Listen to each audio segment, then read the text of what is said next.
The smell of strawberries and vanilla filled my kitchen that morning, the kind that usually meant something good was about to happen. My daughter June was sitting on the counter legs, swinging her fingers sticky from the frosting she'd accidentally tasted. It was her 5th birthday. I wanted everything to be perfect, the kind of day a child remembers for all the right reasons. I'm Mara Whitlow, and I used to believe that love meant trying harder, staying quieter, and forgiving faster. That belief shattered the moment my husband placed a thick envelope on the kitchen table between the cake knife and the sprinkles. "Sign this," he said, his tone flat as if he were telling me to take out the trash. For a second, I thought it was a joke, maybe another one of Cole's cold, sarcastic moods. But when I looked at his eyes, I saw nothing but distance. The same eyes that once made me feel safe now looked at me like I was a burden he couldn't wait to set down.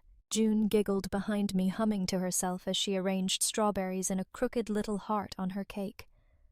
The sight should have softened him, it only seemed to irritate him more. He turned away, muttering something about wanting peace, leaving the envelope like a verdict on the counter. I didn't open it right away. My hands were trembling too hard. Instead, I wiped the frosting off June's cheek, forcing a smile so she wouldn't see the storm that had just begun. The sunlight streaming through the blinds suddenly felt cold, and the smell of vanilla, my favorite, turned sharp metallic. That was the moment I realized this wasn't just another argument. It was the start of the end, and though I didn't know it yet, the beginning of something far stronger. Cole didn't come home that night after dropping the envelope. He said he was clearing his head, which meant avoiding responsibility. So I tucked June into bed alone. "Daddy will still come to my party, right?" she whispered. I told her yes, though I knew he wouldn't. The next morning was too quiet, the kind of silence that feels like waiting. By noon, Cole came back smelling of whiskey. "Tessa's coming over," he said. "She's had a rough week." Tessa always had a rough week. Every time she appeared, our home turned into a stage, and I became invisible. She swept in that afternoon perfume-thick arms around Cole. "You got me that cake from Sugarfinch, right?" she asked. Cole looked at me. You heard her. I wanted to refuse, but his stare made the choice for me. June and I drove across town, barely making it before the bakery closed. She asked for 2 cakes, one for Auntie, one for me. When we got home, Tessa took the prettier one. June's smile faltered. "It's okay, Mommy," she whispered. "I like sharing." That quiet broke me more than shouting ever could. My daughter was learning to shrink herself to keep others comfortable just like I had. Later I found her shattered piggy bank on the floor. "Mommy, my piggy's empty," she cried. Cole didn't look up. "Relax." Tessa needed cash. "It's her savings," I said. "It's just change," he muttered. But it wasn't. It was everything June had earned, coins of pride and effort. That night, staring at the broken ceramic, I realized the truth. I was more afraid of staying than leaving. By dawn, I'd decided I wouldn't sign his papers. I'd sign my own escape. Maple Grove smelled like pine and laundry soap. When Mom opened the door, she didn't ask questions, just said, "You're home." June slept beside me on the couch, her small hand clutching my sleeve. I still hadn't cried. Not when he handed me the papers, not when I found the broken pig. Instead of tears, there was clarity. The next morning, a message from Priya, my COO at Birch and Loom, flashed on my phone. "Urgent. Breach alert last night. IP from Cedar Ridge Cole's house." I opened my laptop at Mom's table. The logs showed multiple failed login attempts to our document vault using my credentials. Someone had tried to access the corporate structure folder. I sent the data to Priya. She called instantly. "Mara, this looks deliberate. I've frozen your admin rights. Don't go back there. I wasn't planning to." I thought of all the years I'd spent building Birch and Loom, stitching linen napkins in our garage while Cole called it my cute hobby. Now he wanted to take that too. That afternoon, I drove to the Riverview Family Center. Ms. Delgado, the counselor, handed me cocoa and a safety planning form. "We can file a temporary restraining order," she said. I nodded. I don't want him near June until this is resolved. Then we'll make sure of it. That evening, after June slept in Mom's guest room, I went back to the house for a few things. Documents, clothes, her sketchbook. The place felt hollow. Then a rustle. I froze. Through the door crack, I saw Tessa rifling through drawers, phone pressed to her ear. "Cole, it's not here," she hissed. Maybe she took it. She was searching for company files. I slipped out the back door, shaking, clutching June's backpack and my papers. The porch light flickered like a dying heartbeat. That house wasn't a home anymore, it was a battlefield. Back at Maple Grove, I called Aiden Mercer, a lawyer I'd worked with once. I told him everything. "We'll start with protection orders," he said. "Then go after what's yours." For the first time in years, I felt something solid, an ally, a plan, a breath of freedom. The next few days blurred into phone calls, emails, and quiet hours with June. While she built blanket forts in my mother's living room, I sat at the dining table documenting everything. Aiden had told me, "You can't fight chaos with emotion. You fight it with evidence." So I did. I gathered system logs, screenshots, IP traces from Cole's Wi-Fi, and e-signature attempts. Each file saved twice cloud and encrypted drive. It felt cold, methodical, like dissecting a wound to stop the infection. At night, I'd check on June, her breath steady. "Mommy, are we going home soon?" she murmured. "We already are," I whispered. The next morning, Priya called. Another login attempt. Cedar Ridge again. "He's trying to move fast." "He won't," I said. "Not this time." That afternoon, Aiden met me at a cafe near the courthouse. "We'll file the TRO today," he said. "Reinstall your old home security app. If they show up again, we'll have proof." I logged in that night. The feed flickered my old office dim and still. Then Tessa appeared. She opened drawers, rifled folders, tugged at the desk lock. "Cole, it's not here," she whispered into her phone. Proof, finally. I sent the clip to Aiden. "Good," he said. "This will support our claim. Don't contact them." Silence makes your side louder.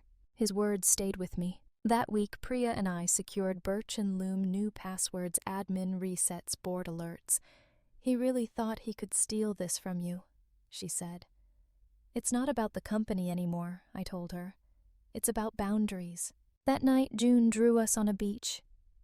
"The sun means we're safe now," she said. "You're right, baby. We are." Later, a system alert flashed password reset from an unverified device same time as the footage.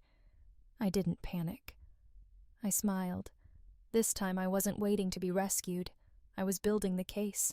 By dawn, the evidence was airtight. Cole had crossed from manipulation into fraud. The courthouse smelled faintly of paper and tension. Aiden walked beside me. Let him talk himself into a corner. Cole sat stiff at the defense table, Tessa beside him, pretending to be fragile. His lawyer began smoothly. "My client has been the provider. Mrs. Whitlow has hidden assets." Predictable, Cole always made himself the victim. When it was our turn, Aiden said, "What my client has hidden aren't assets but years of control and deceit." I took the stand. After we married, kindness became control, what I wore, who I spoke to, even the money I earned. He dismissed Birch and Loom until he realized he couldn't own it. Aiden presented 2 folders. Exhibit A security logs. Exhibit B video of the defendant's sister accessing private property. The video played. Tessa rifled through my drawers. Cole's color drained. "That's not," he started, but the judge raised a hand. Then came the logs. IP traces, timestamps, undeniable. Tessa broke. He said it was just paperwork. The judge's tone was firm. "The court finds in favor of Mrs. Whitlow. Restraining order remains. Fraudulent evidence will be sent to the district attorney." Aiden exhaled. "You did it, but I didn't feel victorious, just free." Outside, snow fell softly. Cole glared. "You'll regret this." "I already did," I said. "Not anymore." 3 months later, the fear was gone. Our new apartment was small but sunlit. June called it our castle in the sky. Each morning she made peanut butter toast while I sipped coffee, watching her hum safe and whole. Back at Birch and Loom, Priya hugged me. "Welcome home, boss." Home. Not something I owed, something I built. Our spring line homeward celebrated returning to safety and truth. That afternoon I received an email the district attorney had opened a case against Cole. Aiden was right. Silence could be loud.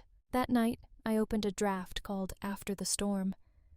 It wasn't about Cole, it was about reclaiming voice and peace. The words flowed easily. When I finished, Aiden's message blinked. Cole's attorney wants to settle. I replied. No settlement. Let the process speak. Then I kissed June goodnight. We did it, baby. We're really home. And for the first time, I believed it. It was a quiet spring morning when I saw Cole again. The sky was pale blue, gentle and forgiving. June's birthday was a week away. She wanted a bike with a red bell that sounds like laughter. Cole now had supervised visits twice a month. I kept it brief pickup drop-off, no talk. But that day he asked to meet. I'll meet you in public, I said. Half an hour. At a cafe near the police station he looked worn hands fidgeting with his cup. You really went all out, he said bitterly. Lawyers' investigations. I went honest, I replied. You should try it. You think you won, he snapped. My job's gone. Tessa won't talk to me. You did that yourself, I said. You just didn't expect me to stop cleaning up after you, he sighed. I just wanted things to be fair. Fair? I asked. You drained June's savings, forged my name, tried to steal my company and call that fair. He looked away, shame softening his anger. June still asks about you, I said. You can still be her father. But if you cross another line, the law will stop you, not me. He met my eyes. You're not the same. No, I said. And you never saw it coming. I left a few dollars and walked out. Outside, the air felt gentle. At home, June was wobbling down the sidewalk on her pink bike, laughing as the red bell chimed. Mommy, watch me go. You did perfect, I said, breathless. That night after she slept, I sat with tea and opened After the Storm.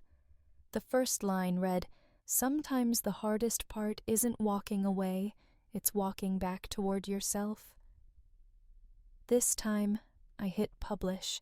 By morning, messages poured in, women sharing stories of leaving healing and peace. Their voices rose together, quiet but strong. I looked around our apartment, sunlight on the walls, June's drawings, the smell of strawberries. Life hadn't become easy, but it was finally mine. I smiled not to hide pain, but because it was gone. This wasn't the end of my story. It was the beginning of everything I'd chosen.